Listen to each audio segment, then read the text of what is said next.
गिबि गिबियावनो साबायखर बावबाय नोंथांमोननिसिम दा दावहारु वेलफेयार एस'सिएशननि हेफाजाबै इउनाइटेड इयुथ फरामनि बानजायनायाव दिनै बिथांमोना जोबोद मेहेरगोनां मोनसे प्रग्राम लादों बेनो जाबाय एन्टि ड्राग्स केम्पेइन आरो लोगोसेयावनो ससियेल एवारनेस प्रग्राम लादों बिथांमोना जोबोद बाख्नायथाव प्रग्राम बेयो मानो होनब्ला जोंनि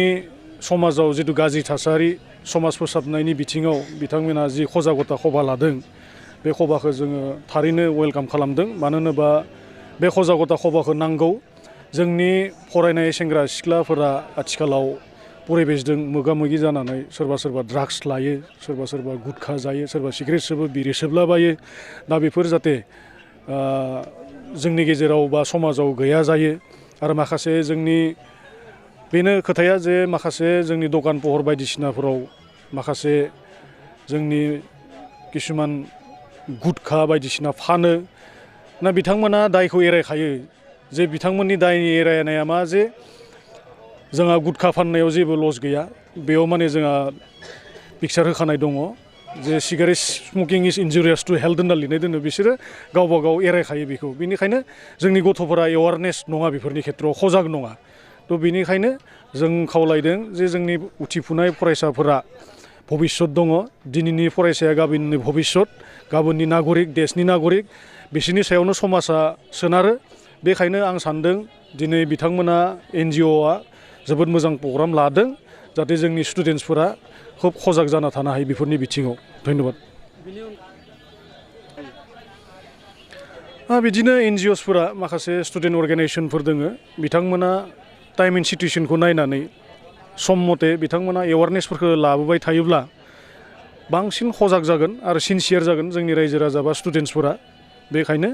जोंबो लाजानायखौ लुगैदों NGO आरो स्टुडेन्टस अर्गेनाइजेसनफोरा बेफोरबायदि एवारनेस प्रग्रामफोरखौ सम सम आरो सरकारखौ बांसिन प्रेसार होनांगौ स्टुडेन्ट अर्गेनाइजेसनफोरा जे माने जिथु ड्राग्स बेबखाय सोलिगासिनो दङ जोंनि माने इलिगेल एलिमेन्टस माने बेड एलिमेन्टसफोरा सोलिगासिनो दङ समाजाव बेफोरखौ जाहाथे थाबैनो होबथानो हायो सरकारखौ नारसिननायखौ जोंबो लुबैदों आं बेखौनो खावलायनो सानदों आं दहायनो बुंखादों मोनसे खोथाखौ जे दिनैनि फरायसाया गाबोननि नागरिक गाबोननि भबिष्यत नङा होमबा थ' बेनिखायनो आं खावलायनो सानो जे जोंनि सरकाराबो आसलते बेखौ एसे नायनानै समाजखौ बोरैहाय लाङोबा मोनसे सुस्थ' समाज मोनसे आदर्शबान समाज जों दानो हागोन बेखौ आंबो नागिरो थिग बेबायदिनो आंनिफ्रायबो स्पेसियेलि सरकारखौ खावलायदों जाहाथे बिथांमोनाबो नैबे बेड एलिमेन्टसफोरखौ होबथानायाव बिथांमोनाबो माने आग भाग लायो मोनसे समाव आंबो दुलाराय बर' फरायसा आफादनि गोख्रों मावथिमोन सान हर खामानि मावोमोन जोङो बेफोरनि सायावनो बेफोरनि एगेन्स्टआव थ' जों बुंदों जे माखासे बे जौनि जिथु गलाफोर जौनि दखानफोर दङ जौनि दखाननि लाइसेन्स हरालाबासिनो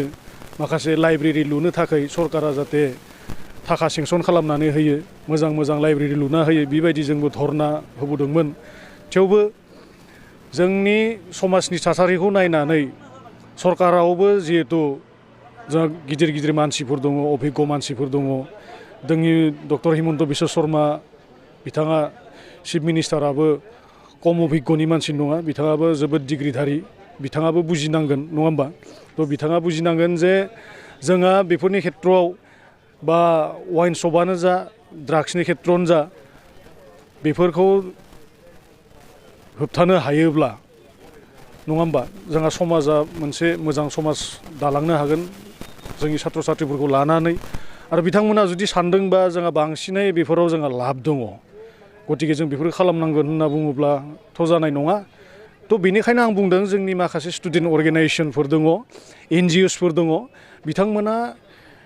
एकत्रित जानानै बिथांमोना माखासे एवारनेस प्रग्राम लानांगोन सरकारखौ सोंखारिनांगोन अब्लासो बियो एसे निर्मुल जागोन एबा बेखौ होबथानो थांगोन गिबियावनो खौरांगिरि नोंथांमोनखौ जों बरायग्रोबाय जों दिनै फुङावनो जोङो मोनसे साइकेल रेलि प्रग्राम लादों जोंनि जिथु नाग्रिजुलि ओनसोलाव ड्राग्सनि बेरेखायै मोनसे एवारनेस लाबोनो थाखाय आरो जोङो फुं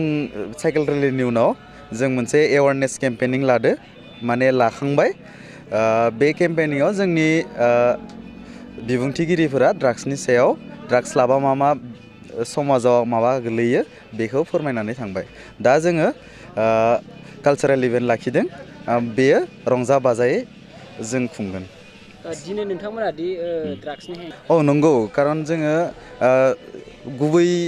समनिफ्रायनो जों ड्राग्सनि बेरेखायै जोङो गसंथिनो जों थांखि लाबोदोंमोन एबार जों राहाखौ मोनदों आरो जितु लोब जोंनि बे प्रग्रामाव जोंनि फरायसा फरायसुलिफोरा बाहागो लाफैदों जोंनि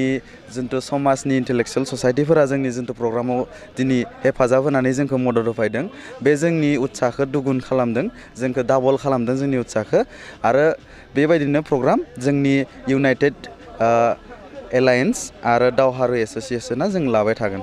जों दासो गोदानै दादों जोंनि एनजिअखौ जों दासो गोदानै थारमाने जों जोंनि लेखाखौ फरायबाय थानायजों लोगोसे जों एनजिअखौ सालायनो लांनो नमायदों दासो जों गोदानै उदिफुनाय जिहेतु गथ' जोङो एबारनिफ्राय जोंनि इनिसियेटिभखौ लादों फैगौ समावबो जों ड्राग्सनि बेरेखायै समाजखौ जोङो थियारि लाबोनो थाखाय जों खामानि मावबाय थागोन लोगोसे समाज जौगाथिनि थाखाय जोंनि एनजिअआ हदाय खामानि मावगोन